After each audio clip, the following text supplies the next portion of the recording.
Hey everyone, this is it for Unit 1. One last lecture, Section 1.5. Remember, we took it and we bumped it to the end because it is that important. We feel that this stuff is going to come up enough throughout the semester and the rest of the year that we wanted to take a separate day and a separate lecture here to cover Section 1.5. So without further ado, let's take a look. Okay, so Section 1.5 is titled Human Environmental Interaction. How do humans adapt to and use the environment? And in this section, we're going to talk a lot about this concept of sustainability. The Earth offers us all of these incredible resources that we've used for all kinds of stuff to generate fuel, generate power in numerous ways, and we've built the world that we have today on the back of these resources. But the problem is, and this is where sustainability comes in, we've used them at a faster pace than they replenish. So oil, for example, is a naturally occurring substance in the earth. The problem is that it takes millions of years for oil to replenish in the earth. So we are using it at a much faster pace than it renews. It is not exactly what we would call a renewable resource because it takes so long to actually form more oil in the earth.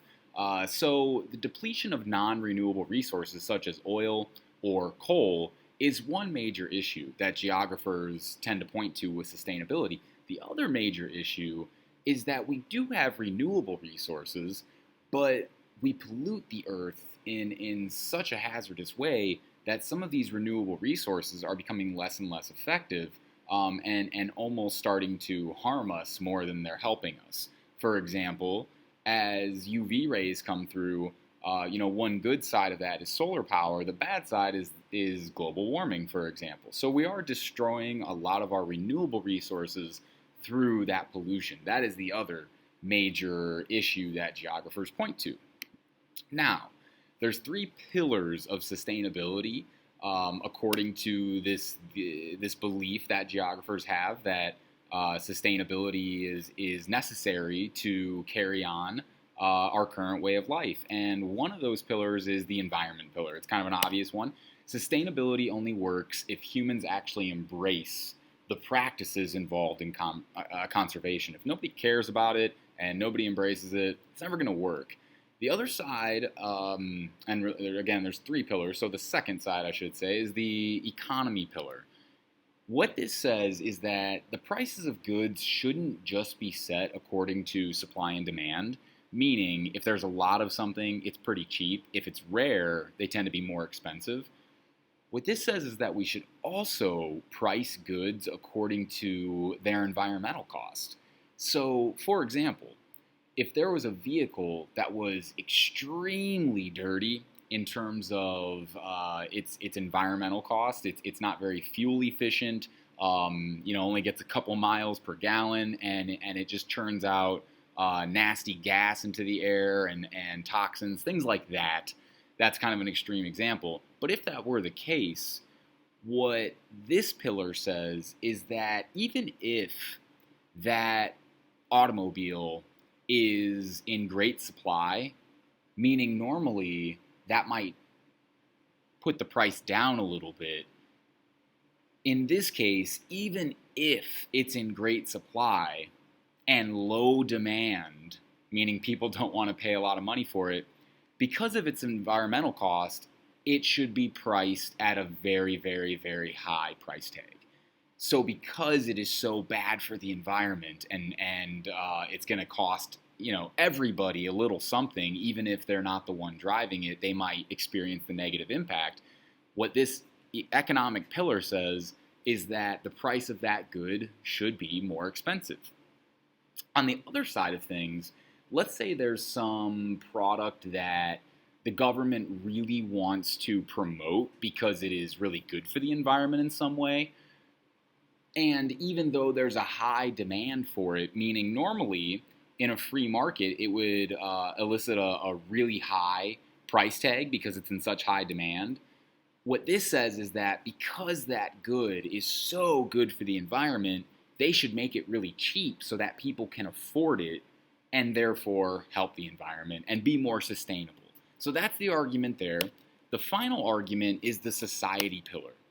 What this says is that the wants and needs of everybody, meaning basic needs, shelter, food, clothing, can be redirected to more sustainable options. So what this would argue is that somebody with multiple homes and multiple properties that don't have anybody on the premises for the better part of the year, maybe that property could be used for something else, whether it's to shelter the homeless or the land itself could be turned into something different because nobody's using the home that's taking up that land.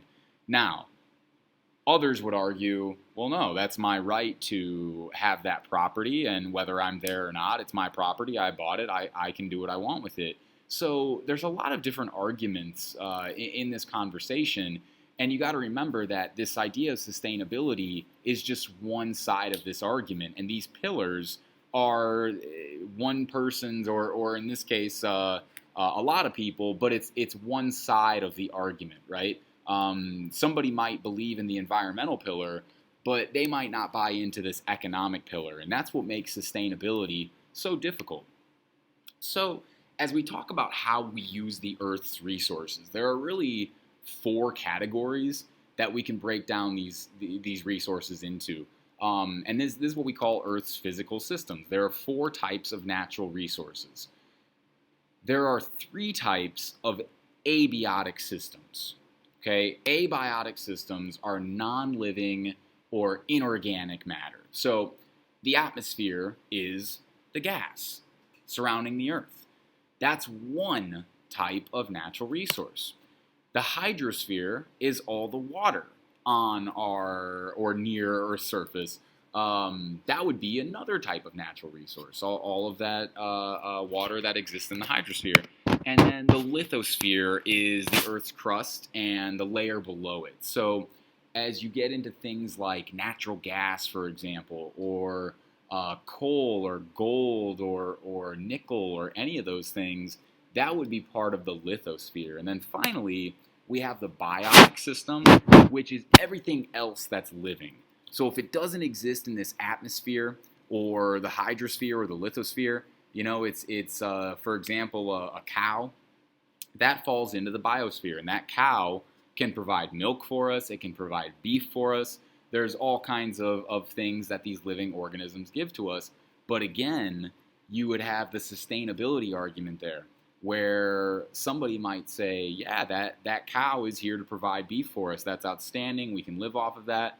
But someone else might say, well, isn't it better to keep the cow alive and make dairy products out of what it gives us, milk, instead of slaughtering it and needing more cows? So that's where it gets difficult.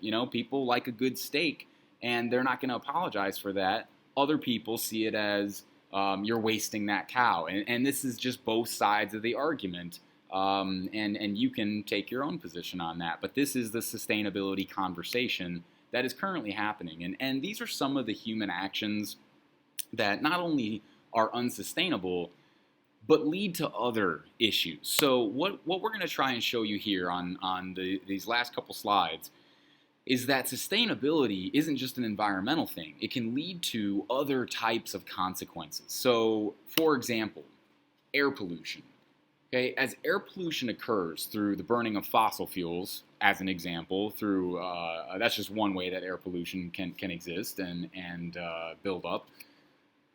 As that occurs, it's not just an environmental issue, because if people have trouble breathing and they get respiratory issues, that's going to lead to health issues, which is going to place more of a weight on the entire social system. And if there is more money then that the government has to spend on health issues, that's money that might be taken away from education, defense, any of these things that the government provides for us.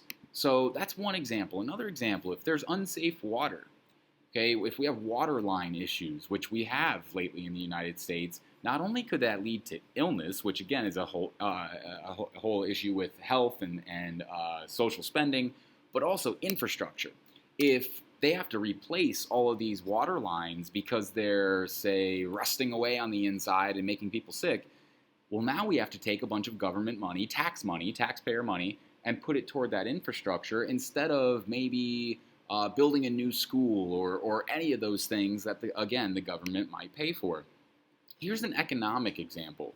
As we get resource shortages, oil, for example, well, if oil is in short supply, that's going to move the price of gasoline up because it's made from oil. Okay, so it's going to be more expensive to fill up our cars. We might drive less. You might take less trips. You might not take that road trip next summer. That's a wild example. You're probably still going to take that road trip, but it's an economic issue because now people are spending more money on gasoline. That might be less money they have to spend on new shoes, and that might end up hurting Nike as a company. And you might not care about Nike, but those stockholders of Nike would certainly care about that. So too much erosion. Okay, if we overgraze cattle, for example, or any other type of animal, or just erode the land in any other way, that could end up creating what we call desertification, which is when the soil... Sorry, a little announcement there. Erosion is when the soil starts to become infertile. So that soil's no good anymore. We can't grow anything there. And eventually, that's going to become an economic or social issue as well if it leads to a depletion of food, if there's food insecurity, if because of that, those goods that would normally grow there are in short supply, then they're going to cost more. And people are going to have to spend more on food, and that's less money they have to spend on healthcare or insurance or their mortgage, their rent, whatever it might be. So the point is, you guys, all of these environmental things aren't just environmental things. They can be connected to health issues, social issues, economic issues, even political issues. But modifications can be made to, quote unquote, right the ship, to get things back on the right track. And many countries have started to do exactly that. Unfortunately, Brazil had an issue recently that was detrimental to their environment. They were using, some people in Brazil were using what's called slash and burn agriculture, which is fine, but if you burn before you slash, or if you don't cut all the trees down in an appropriate way where you can contain the fire, the burn, then it's going to spread. And that's exactly what ended up happening. There was a lot of irresponsible agricultural practices taking place, and the government wasn't keeping track of it close enough, and these wildfires started to spread. Not only is this terrible because it's dangerous and it ends up potentially ruining people's homes, millions of dollars in damage, what have you, but also the Amazon is a giant carbon collector. So the Amazon helps to keep our air clean because it absorbs all this carbon. Well, without this giant rainforest there to do that, the air might become a little dirtier, and again, it's an unsustainable event. Now, we can look at the United States as well. This is an Arctic drilling station. Because we're so desperate for those fossil fuels, more oil, more natural gas, all the things that exist there, we are now drilling in areas that have previously been protected through government law, through presidential decrees, executive orders. The Arctic territory has been kept wild and preserved for decades. But because of this search to get more resources that are non-renewable, and because of our need for them, we've built our entire lives around them. These are the measures that some of us are willing to take to get those resources. So you can see some of the struggles that occur with this whole conversation of sustainability versus profit, the economy versus the environment. And unfortunately, that's how the conversation ends up going. But we're going to show you in this class that it doesn't always have to go that direction. And what's good for the environment can be what's good for the economy as well. So that's it for the first unit. You're crushing it so far. Keep up the good work. We'll see you for Unit 2.